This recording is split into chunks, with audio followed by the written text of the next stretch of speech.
मेरी बेटी को फांसी मिलनी चाहिए। वो जीने का हक खो चुकी है, इस समाज में रहने लायक नहीं है। फांसी होनी चाहिए दोनों को, दोनों को फांसी होनी चाहिए। कोई उम्र कैद नहीं, कोई नहीं, फांसी होनी चाहिए, जिससे आने वाले बच्चों को भी पता चले कि क्या होता है। पेरेंट्स गलत का साथ नहीं देते। वो मेरी बेटी को मेरे से ज़्यादा प्यार करता था, उसकी गलतियां तक छुपाई है मेरे से, नहीं बताता था, खुद झेलता रहता था, इसलिए मैं इम्प्रेस था और बेटा मानने लगा। इस काम के बाद वो मेरे ज़िंदगी से ख़त्म हो चुकी है मेरी बेटी। फीलिंग भी नहीं है, पर उसके लिए है, दामाद के लिए है। मैं उसे इंसाफ दिलाना चाहता हूँ पूरा। मेरे को क्या, दुनिया में किसी को नहीं चाहिए।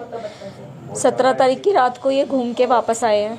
हमें यही पता था कि वो शुभी और मुस्कान गए हुए हैं दोनों घूमने। मुस्कान और उसके हस्बैंड दोनों घूमने गए हुए हैं। 17 तारीख को ये लौटे हैं रात को। केवल हमें उसने अपनी बेटी को मैसेज करा था कि मैं बेटा मम्मा रात तक आ जाएगी, इसलिए हमें पता था कि वो 17 तारीख की रात को आ रही है। हमसे कोई बात नहीं हुई उसकी। 18 तारीख की 12 बजे उसकी वीडियो कॉल आई मेरे पास कि मम्मी मैं आ गई हूँ। मैंने कहा ठीक है बेटा, मेरी पीहू से बात करवा दो। उसकी बेटी है पीहू, मुस्कान की, उससे हमने बात करवाई। बात करते करते वो रोने लगी मुस्कान। मैंने कहा बेटा क्या हुआ, तुम वहाँ पे घूमने गए थे या लड़ने गए थे? मुझे यही लगा, शुरू से लड़ते हुए आ रहे हैं दोनों, शुभी सौरभ आपस में। होती हैं आर्ग्यूमेंट्स, ऐसा नहीं कोई भयंकर वाली लड़ाई होती है, आर्ग्यूमेंट्स होती हैं। मैंने कहा फिर तुम्हारी दोनों की कोई आपस में बहस हो गई है? कह रही हाँ मम्मी हुई है। मैंने कहा क्या बात है बताओ? कह रही मम्मी घर आके बताऊँगी। मैंने कहा ठीक है घर आ जा। जब हमारी 12 बजे बात हो गई, उसके बाद ये 4 बजे आई है शाम को हमारे पास। 4 बजे आते ही मेरे से हग करा उनने और खूब तेज रोने लगी। मैंने कहा क्या हुआ बेटा, तू क्यों अपने मम्मी पापा की हालत बिगाड़ रही है, क्या हुआ बताओ? कह रही मम्मी सौरभ नहीं रहे। मैंने कहा तेरा दिमाग चल गया है? रात में सौरभ आए हैं और तू कह रही है अब रात में सौरभ नहीं रहे दिन में आके। मैंने कहा तेरा दिमाग आउट हो गया, क्या हो गया? नहीं मम्मी सौरभ नहीं रहे, उनका मर्डर हो गया। मैंने कहा मर्डर हो गया? कह रही कैसे? कह रही कि मम्मी रात 4 तारीख को उसके घर वाले, सौरभ के बहन और उसके जीजाजी और उसके बड़े भाई, तीनों ने आके मेरे सामने उसे मार डाला। उसने हमें ये कहानी सुनाई आके, मुस्कान ने। तो आपको कैसे पता चला कि मुस्कान ने ये हत्याकांड को क्यों अंजाम दिया है, क्यों हत्या करी, कैसे आपको पता चला? उसने हमें जब हमने सब उससे बात पूछी, उसके बाद उसने हमसे ये कहा कि साहिल ने कहा था इससे कि अब तुम्हारे हस्बैंड आ गए हैं, अब तुम नशे नहीं कर सकती मेरे साथ। हमें ये भी बात उसने कल बताई है कि मम्मी मुझे 2 साल से नशे की आदत हो गई है बहुत ज़्यादा, मैं सबके बिना रह सकती हूँ, मैं नशे के बिना नहीं रह सकती। आखिर वो कौन सा नशा था जिस नशे को वो कर रही थी, वो नशे की आदत उसको कैसे पड़ी? उस टाइम वो भी बहुत हालत ख़राब थी उसकी। उसने नाम वाम तो नहीं बताई, वो करी कि इंजेक्शन लेती थी, कुछ सिगरेट में पाउडर वाउडर लेती थी। हमें इस चीज़ की नॉलेज नहीं है, लेकिन कह रही थी मुझे साहिल ला के देता था और वो करवाता था वो सारे नशे। तो जो साहिल है कि नशे का कारोबार करता था, क्या करता था, मतलब किस तरीके से कारोबार वगैरह? देखिए हम उस लड़के की डिटेल कुछ नहीं जानते। ये भी होंगे कि व्हाट्सएप पे लगे रहते हैं, मोबाइल सोशल मीडिया पे लगे रहते हैं, बच्चे किससे बात कर रहे हैं, क्या कर रहे हैं, वो पेरेंट्स को नहीं पता होता, और यंग बच्चों का तो बिल्कुल ही नहीं पता होता। वही उसकी स्थिति थी। लेकिन सौरभ को भी ये बात पता थी कि साहिल उसका फ्रेंड है, उसके वो टच में है, बात करते थे, और ये बात उसके फ्रेंड्स भी जानते थे। लंदन में बैठे हुए उन्होंने उस शुभी पे पूरे नज़र छोड़ रखी थी, मतलब सौरभ के जो सारे फ्रेंड्स थे उस पर नज़र रखते थे, इसलिए वो घर में से नहीं निकलती थी केवल पीहू को ट्यूशन छोड़ने के लिए या कभी मेडिकल स्टोर पे जाना है। जैसे आपको पता चला, उसने कबूल लिया कि उसने हत्या की है अपने पति की, तो आपने इस घटना को छुपाने की कोशिश करी या पुलिस के पास क्यों लेकर के गए, क्या आपके दिल में था?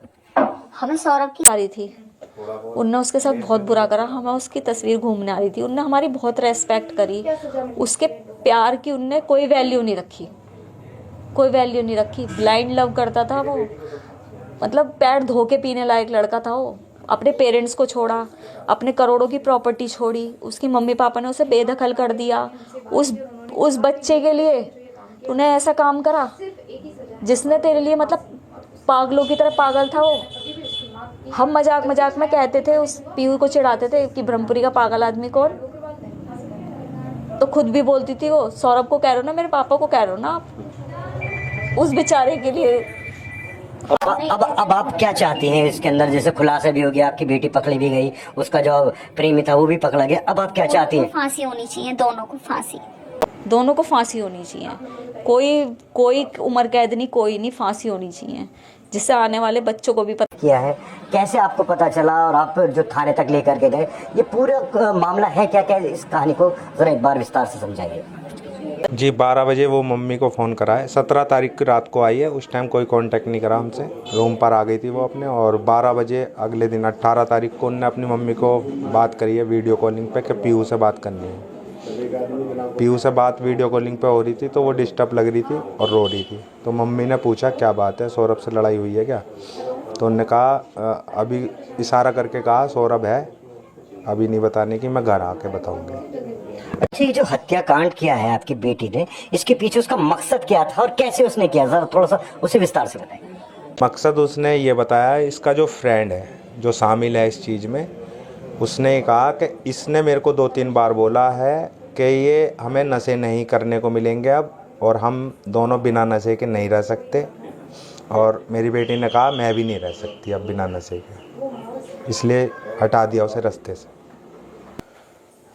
कहने को तो दामाद ही है जी, पर मैं उससे इम्प्रेस इस बात पे था कि जितना प्यार मैंने अपनी बेटी से करा है किसी से नहीं करा, और उसने मेरे को भी फेल कर दिया।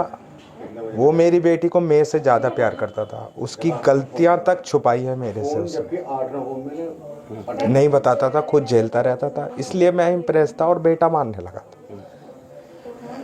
इस काम के बाद वो मेरे ज़िंदगी से ख़त्म हो चुकी है मेरी बेटी। फीलिंग भी नहीं है, पर उसके लिए है, दामाद के लिए है। मैं उसे इंसाफ दिलाना चाहता हूँ पूरा, जो आपसे बात कर रहा हूँ। आप क्या चाहते हैं? जो मतलब पता चल गया है कि आपकी बेटी है और उसका जो दोस्त है साहिल, वो दोनों हत्यार हैं जिन्होंने आपके दामाद की हत्या की है। अब इस पूरे हत्याकांड में आप क्या चाहते हैं? क्या होना चाहिए? मेरी बेटी को फांसी मिलनी चाहिए जी, वो जीने का हक खो चुकी है, इस समाज में रहने लायक नहीं है। एक इनकी आपकी जो एक नवासी भी नाती भी है जो 5 साल की है, अब उस नाती को किस तरीके से पालेंगे और वो किसके पास रहेगी, उसका क्या होगा? मेरे पास रहेगी जी, और सब कुछ मैं करूँगा। एक बाप की तरह तो नहीं कर पाऊँगा, पर हाँ मैं उसका नाना हूँ, और इस मोहल्ले में 1.5 साल से हूँ। 1.5 साल पहले ये मकान लिया था। इस मोहल्ले में सब ये जानते हैं कि ये सबसे छोटी बेटी है मेरी, ये नहीं जानते कि मैं उसका नाना हूँ। दूसरी तरफ चूंकि मुस्कान के घर वालों ने उसका केस लड़ने से मना कर दिया है और मुस्कान ने अपने लिए सरकारी वकील की मांग की है।